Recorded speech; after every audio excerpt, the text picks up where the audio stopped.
Welcome back, parents, teachers, grandparents, and caretakers. Thank you for coming back again and again. We started something very interesting. 2 weeks ago, we started something called How Do We Deal with the Crisis of Spiritual Infancy? And last week, we talked about the crisis of chronic busyness. And 3, we are going to talk about the crisis of complacent carnality. I'll say that again. The crisis of complacent carnality. It's very interesting today. It's not about whether you're hot or whether you're cold.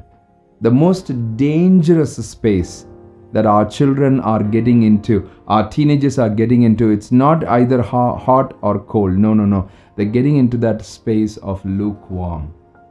They are okay and not okay. They're sometimes hot, they're sometimes cold.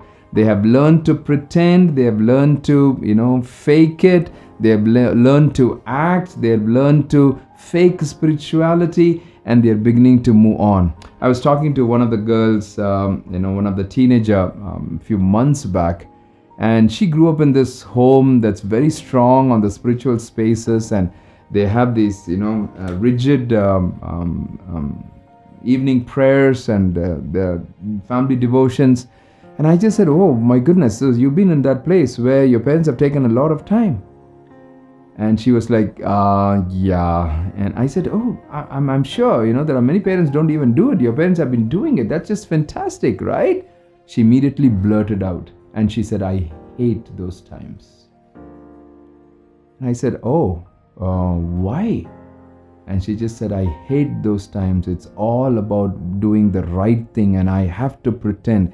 And every time, though I don't feel, I sing. Though I don't feel, I smile. Though I don't feel, I sit there nodding my head. Why? What has happened? What has happened in this place?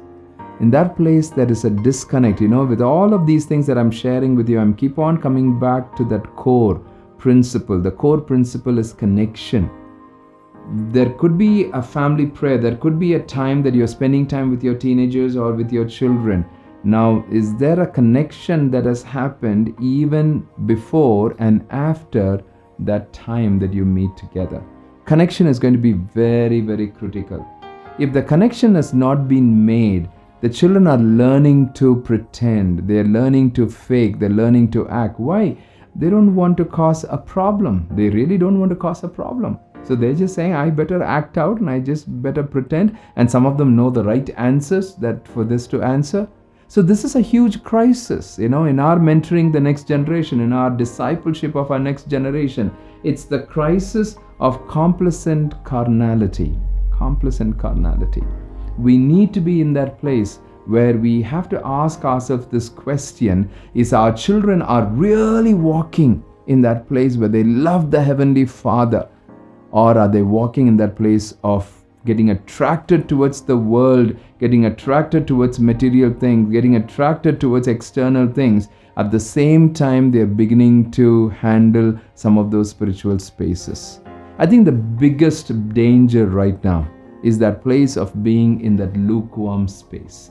Many of our children, many of our teenagers have got into that lukewarm space. And please understand, I've said this several times in many of the other sessions. The slip never happens all of a sudden. It's always the gradual slope. It's never the sudden dip. It's always the gradual slope. So to address this crisis of complacent carnality, what we need to do, I think we need to come to that space as we mentor our children, as we intentionally disciple our children. We need to teach them to come to that place of absolute surrender, absolute submission. Now, let me put this. Our strength is not realized by what we can do. Our strength is realized by the way we submit, by the way we surrender. I think that's what we need to mentor our children. Our children need to come to that place of absolute surrender, come to that place of absolute submission. When I was growing up, one of those places where I had to constantly just rest and trust is to submit to His will. Submit to my Heavenly Father's will. There were crises happening all around. I don't know what is going to happen on the next day. I didn't know what is going to happen the next month, how things are going to go on the next week. I really didn't know. But I had to learn to trust. I was forced to trust. I had no other option. And with the kind of a family that I was growing up, you must have heard my story of how I grew up in an alcoholic home, being abused and getting away from home when I was 17, 18, starting to work when I was just 18, 19 years old in a school hostel. It was very difficult. It was very, very difficult. But in all of those spaces of crisis, I had to rest and trust in the Lord. I had to come to that place of absolute surrender. Today, some of the young people ask me this question, George Uncle, how can you today just to trust the Lord and you're able to come to that place of absolute surrender?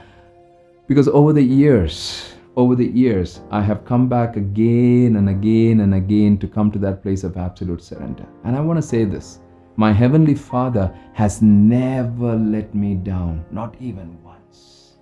Has never let me down. I think that's what our children need to see. That's what our children need to learn. That's what our teenagers need to capture.